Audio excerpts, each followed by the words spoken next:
பிரியமானவர்களே, இயேசு கிறிஸ்துவின் நாமத்தில் உங்களுக்கு என் அன்பின் வாழ்த்துக்கள். இந்த இடம் எப்படி இருக்குது? நான் சொன்னல, தேவனுடைய தோட்டம், அதாவது ஜெப தோட்டம். இந்த இடம் தான் வாக் வித் காட், தேவனோடு நடக்கிற ஒரு தோட்டம். இந்த இடத்துல அதுக்கான சூழ்நிலையை நான் கொஞ்சம் செஞ்சு வச்சிருக்கிறோம். ஆனால் ரொம்ப அமைதியாக இருக்கும், நல்ல ஃபுல்லாக மரங்களாக இருக்க, நிழலாக இருக்கும், குளிர்ச்சியாக இருக்கும். அப்படியே நடந்து ஆண்டவரை துதித்து ஜெபிச்சுட்டு கொஞ்சம் உட்காருன்னா இப்படி உட்கார்ந்து வசனத்தை தியானிக்கிறதுக்கான வசதிகள்லாம் செய்திருக்கிறோம். அதாவது ஜெபிப்பதற்கான வசதிகளை உண்டாக்கி வச்சிருக்கிறோம். நீங்கள் வந்தீங்கன்னா இந்த இடத்துக்கெல்லாம் நீங்கள் இந்த இடத்தெல்லாம் பார்க்கலாம், ஜெபிக்கலாம், தெய்வ சமூகத்தில் அமர்ந்திருக்கலாம். சரி, இந்த நாளில் ஆண்டவர் எனக்கு என்ன சொல்றார் அப்படின்னு நினைக்கிறீங்களா? ஏசாயா 41:10 நீ பயப்படாதே, நான் உன்னுடனே இருக்கிறேன் அப்படின்னு ஆண்டவர் சொல்றார். ஏன் இந்த வார்த்தை சொல்றார் தெரியுமா? ஏதோ ஒரு பயம் உடைய உள்ளத்தில் இருக்குது, ஏதோ ஒரு காரியத்தை குறித்த பயம். ஒருவேளை ஒரு சின்ன வியாதி உங்களை பாதித்ததுனால இது கற்பனை பண்ணி பெரிய வியாதியா இருக்குமோ, அப்படி ஆயிருமோ, இப்படி ஆயிருமோ, ரிசல்ட் எப்படி வருமோ, பயம். ஒரு சின்ன பிரச்சனை ஆரம்பிச்சிருக்குது, இந்த பிரச்சனை பெருசாயிட்ட என்ன பண்றது, இந்த மாதிரிலாம் இருக்குது, ஒரு சொல்யூஷனே கிடைக்க மாட்டேங்கிற பயம். இந்த கடங்காரங்க நிற்பாங்களே, எப்படி பணத்தை கட்டுறது, இந்த பணத்தை கொடுக்க வழி இல்லாமல் இருக்குன்னு எவ்வளவு நாள் இந்த கஷ்டம், பயம். மனிதர்களை குறைத்த பயம். ராத்திரிலாம் தூங்க முடியல, ஏதோ ஒரு காரியம் அப்படியே சொப்பனை வருது, காட்சிகள் வருது, ஒரு நிம்மதியாக தூங்க முடியல, என்னடா வாழ்க்கை இது அப்படின்ற மாதிரி ஒரு சூழ்நிலை.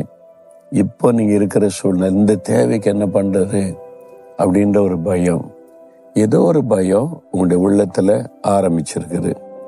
சிலர் அந்த பயத்தினாலே கவப்பட்டு அப்படியே நெருக்கப்பட்டு இருக்கிறீங்க. சிலருக்குள்ள இந்த பயம் அப்படி ஸ்லோவா உருவாகிட்டே இருக்குது. ஆண்டவர் சொல்றாரு, என் மகனே மகளே, பயப்படாத, பயப்படாத, எதை குறித்தும் பயப்படாத. எப்படி பயப்படாம இருக்க முடியும் ஆண்டவரே? இந்த தேவை இருக்குது, இந்த மாதிரி வியாதின்னு சொல்றாங்க, இந்த மாதிரி பிரச்சனைன்றாங்க, வீட்டுக்குள்ள இப்படித்தானே இருக்குதுன்னா நான் இருக்கல, நீ பயப்படாதே, நான் கூட இருக்கிறேன், அவ்வளவுதான். அவர் யாரு கூட இருக்கிறார் சொல்றவர்? சர்வலோகத்தின் ஆண்டவர்.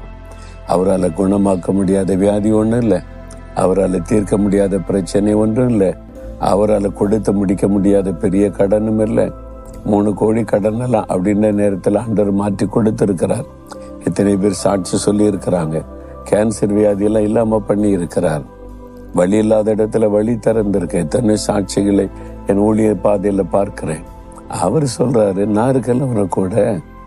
அதாவது இவர் கூட இருந்த பிரயோஜனம் இல்லைங்க, அவரால் முடிஞ்சது இவ்வளவுதான், ஒரு லிமிட் இருக்குது, அவரால் இவ்வளவுதான் செய்ய முடியும் அப்படின்றனா இவ்வளோ யோசிக்கலாம். இவர் அப்படி இல்லை. வானத்தை பூமியை உண்டாக்கின சர்வலோகத்தின் ஆண்டவர். என்னால செய்யக்கூடாத அதிசயமான காரியம் ஒன்று உண்டோ அப்படின்னு சொல்லி இருக்கிறார்.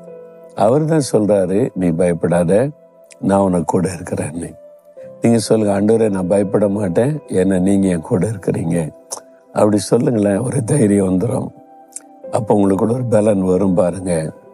ஏன்னா 1974 ஆண்டவர் எனக்கு தரிசனமாகி ஊழியத்துக்கு அழைக்கிறார். எனக்கு பயந்தான், முழு நேர ஊழியத்துக்கு வர்றதுக்கு நான் விரும்பலை. நிறைய பிரச்சனை, பாடு, இதெல்லாம் இருக்கும், கஷ்டம், நான் வரல ஆண்டவரேன்னு தான் சொன்னேன். அப்புறம் ஆண்டவர் நேரில் தரிசனமாகி, நீ எனக்கு வேணும், இந்த ஜனங்களை பாரு, இந்த மக்களை நான் ஆசீர்வதிக்கிறதுக்கு நீ எனக்கு வேணும், உன்னை கொண்டு நான் செய்யணும்னு பேசினார். நான் பயப்படுறது ஆண்டவர் தெரிஞ்சுக்கிட்டுதான் நேரடி ஆண்டவர் எனக்கு சொன்னார். ஏசாயா 41:8-16 உனக்கு வாக்குத்தத்தமா தர்றேன், அதன்படி உன்னை நடத்துவேனார். நல்லதான் அந்த வசனம் வருது, பயப்படாதே, நான் கூட இருக்கிறேன்.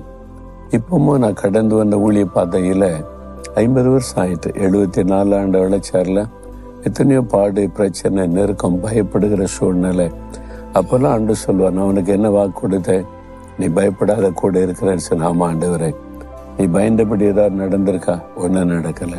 பிசாசு சும்மா பயமுறுத்துவான், நான் கூட இருந்து உனக்கு ஜெயம் தருவேன். இதுவரைக்கும் அப்படியே நடத்தி இருக்கிறார். உங்களுக்கு செய்ய மாட்டாரா? செய்வார், விசுவாசிங்க. அந்த வாக்குத்தத்தத்தை சொந்தமாக்கி, ஆண்டவரே நான் பயப்பட மாட்டேன், நீங்க என் கூட இருக்கிறீங்க அப்படின்னு சொல்லுங்களேன். இப்பவே ஒரு தைரியம் உள்ளத்துல வரும். நீங்க பயப்படுகிற காரியம் ஒண்ணு இல்லாம போயிரும் பாருங்க.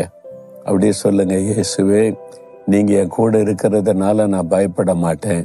நீ பயப்படாத, நான் கூட இருக்கிறேன்னு எனக்கு வாக்கு கொடுத்திருக்கிறீங்க. நான் விசுவாசிக்கிறேன். இனி பயப்பட மாட்டேன். எதை குறித்து பயப்பட மாட்டேன். இந்த நான் பயப்படுகிற காரியத்தை நீங்க தலைகளை மாற்றி போடுவீங்க. நான் விசுவாசிக்கிறேன். இயேசுவின் நாமத்தில் ஆமேன், ஆமேன்.